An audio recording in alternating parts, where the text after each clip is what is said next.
Hello everyone, welcome to খেজু space. চলো তোমাদের আজকে নিয়ে যাই হাওড়ার শালকিয়ার বঙ্গেশ্বর মহাদেবের মন্দিরে, যার আরেক নাম শেঠ বংশীধর জালান স্মৃতি মন্দির বা নতুন মন্দির। এই মন্দিরটি গঙ্গা নদীর একদম পাশে অবস্থিত। গঙ্গার নদীর এক পাশে রয়েছে এই বঙ্গেশ্বর মহাদেবের মন্দির, আর অপর দিকে রয়েছে ভূতনাথের মন্দির। তোমরা ভূতনাথের মন্দিরের কথা অনেকেই জানো। এই মন্দিরটা 2015 সালে পুনর্নির্মাণ করা হয়েছে। চলো এবার ভেতর দিকটা ঘুরে দেখাই তোমাদের। ঢোকার প্রথমেই এই মন্দিরটা পড়ছে। আসলে আমার একটি ভুল হয়েছিল, আমি জানতাম না যে এটা টাইমিংটা, মানে এটা সকাল 5টা থেকে দুপুর 12টার, বিকেল 4টে থেকে রাত 8টা অবধি খোলা থাকে। এবার আমি যখন গেছিলাম তখন 3টে বাজে, তো সেহেতু এগুলো সবই বন্ধ ছিল। এই ঢুকেই যে মন্দিরটা, তার ভেতরে একটি রূপোর শিবলিঙ্গ ছিল। দেখো মন্দিরটা খুব, এই সাইডেই গঙ্গা। এই মন্দিরটা দেখার জন্য অনেক এক্সাইটেড ছিলাম আমি। ভূতনাথে যখন গেছিলাম, ভূতনাথ থেকে আমি এটা দেখেছিলাম, এই শিব ঠাকুরের বড় যে মূর্তিটা রয়েছে এটা আমি দেখেছিলাম। তারপর অনেক কিছু পরে জানতে পারলাম এখানে এই মন্দিরটার কথা। এখানে জাগরণ হচ্ছিল, মানে নাম সংকীর্তন যেটা বলে সেটা হচ্ছিল।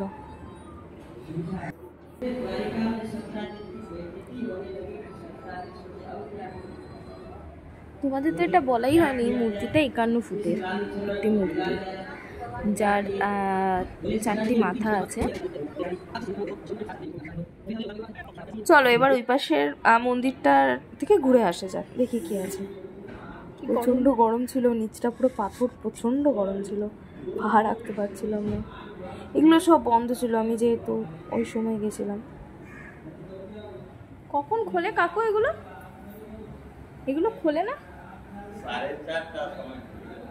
4:30।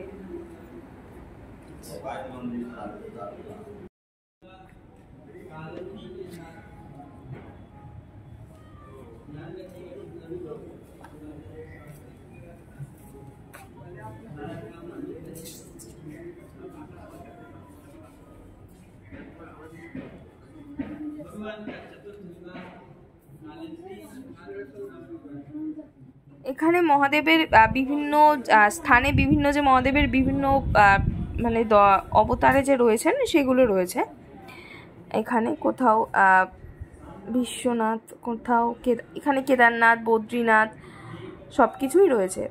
আমি অতটা হিন্দি পড়তে পারি না, সেই জন্য সবটা বুঝতে পারিনি।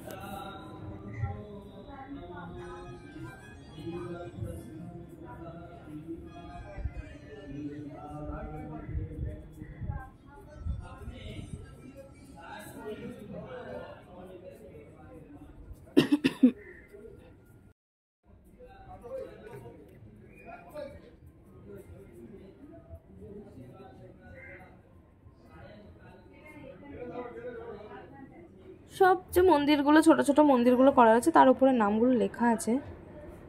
আরও কিছু মানে এই মন্দিরটা বা ঠাকুরের সম্বন্ধে কিছু বিবরণ দেওয়া রয়েছে, এটা কোথায় অবস্থিত ইত্যাদি ইত্যাদি। বাট আমি যেহেতু হিন্দি পড়তে পারি না, তাই আমি পড়তে পারিনি।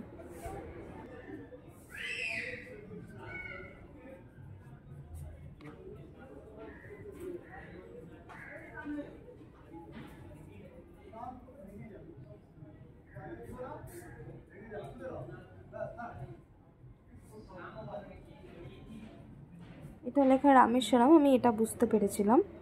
এটা বদ্রীনাথ লেখা, এটাও বুঝতে পেরেছি। দেখো বদ্রীনাথ ধাম।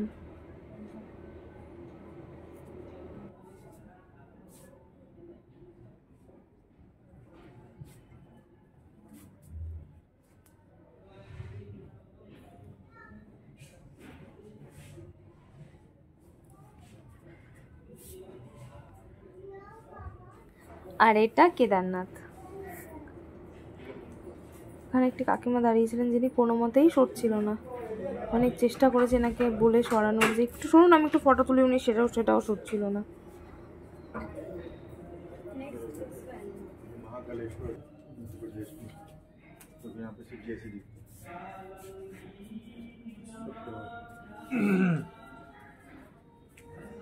এটা মহাকালেশ্বর লেখা, আমি এটা বুঝতে পেরেছি।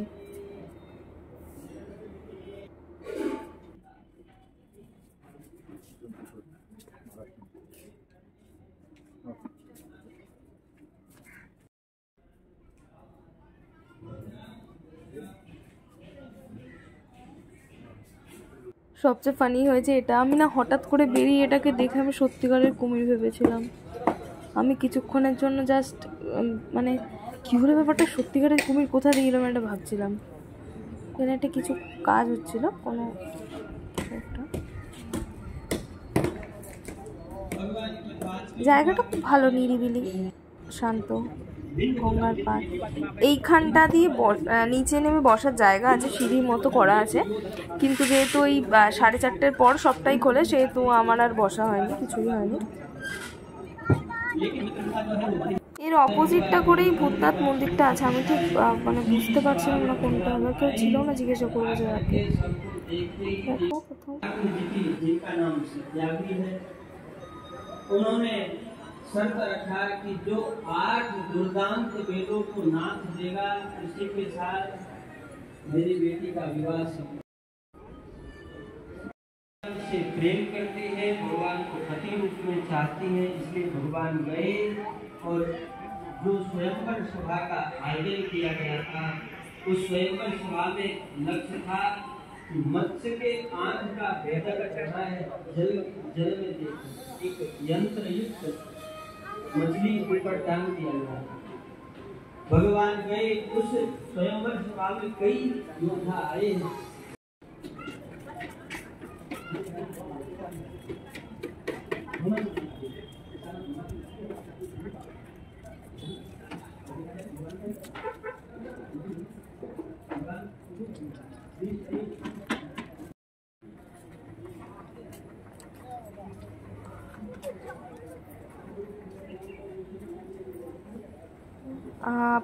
চলো, পুরোটাই মোটামুটি দেখানো হয়ে গেল তোমাদের। এখানে গোদর্শন লেখা ছিল, বাছুর ছিল একটা। টাটা, দেখা হবে এবার অন্য ভিডিওতে।